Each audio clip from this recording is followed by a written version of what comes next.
চলতি বছরের জুনে ৩ বছরের মধ্যে সর্বোচ্চ $254 কোটি 20 হাজার রেমিটেন্স পাঠানো হয় বাংলাদেশে।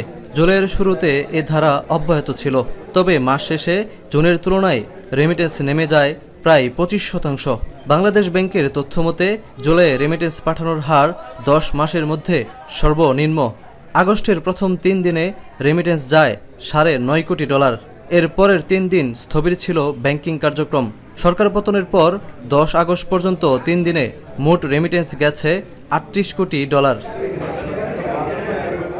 বৈষম্য বিরোধী ছাত্র আন্দোলনে সংহতি প্রকাশ করে রেমিটেন্স প্রেরণ বন্ধ রাখেন প্রবাসীরা, যা পরিচিতি পায় রেমিটেন্স শাটডাউন হিসেবে। তবে শেখ হাসিনা সরকার পতনের পর দেশ গঠনে হাত বাড়িয়েছেন মালয়েশিয়ায় বসবাস করা প্রবাসী বাংলাদেশিরা। বর্তমানে আমি 2 বছর পর এখন আসছি টাকা ছাড়তে। এখন আমাদের সরকার চেঞ্জ হয়েছে, আলহামদুলিল্লাহ। আমরা এখন ঠিকভাবে টাকা পাঠাবো, ব্যাংকে আসবো, আর কোনো দিন বিকাশে যাবে না, হুন্ডিতে যাবে না। টাকাটা যদি এভাবে পাঠাই, ব্যাংকের মাঝে পাঠাই, তাহলে আমার দেশের উন্নতি হবে, রেমিটেন্স গেলে দেশের উন্নতি হবে, কাজকর্ম করতে পারবো। বৈষম্যহীন বাংলাদেশ ও অর্থনীতির পুনর্গঠনে অন্তর্বর্তী সরকারের হাতকে শক্তিশালী করতে বৈধ পথে রেমিটেন্স প্রেরণে প্রচারণা চালাচ্ছেন প্রবাসীরা। আইনের সুশাসন, প্রবাসীদের হয়রানি বন্ধ, অভিবাসন ব্যয় কমানো ও প্রবাসে ন্যায্য অধিকার প্রতিষ্ঠায় ডক্টর ইউনূস প্রশাসনের প্রতি আহ্বান জানান তারা। এয়ারপোর্টে যে লাগেজ কাটা, এটা কাটা, ওটা কাটা, অনেক ধরনের ভোগান্তির পড়তে হতো। সেই ভোগান্তিগুলো আস্তে আস্তে অবিলম্বে যেন সব সমাধান হয়।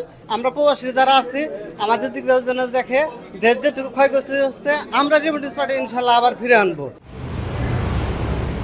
সরকার পতনের পর কুয়ালালামপুরের বাংলাদেশি অধ্যুষিত রেমিটেন্স প্রতিষ্ঠানগুলোই দেখা যাচ্ছে প্রবাসীদের উপচে পড়া ভিড়। টাকা পাচার রোধে হুন্ডিতে অর্থ না পাঠানোর আহ্বান জানান সংশ্লিষ্টরা।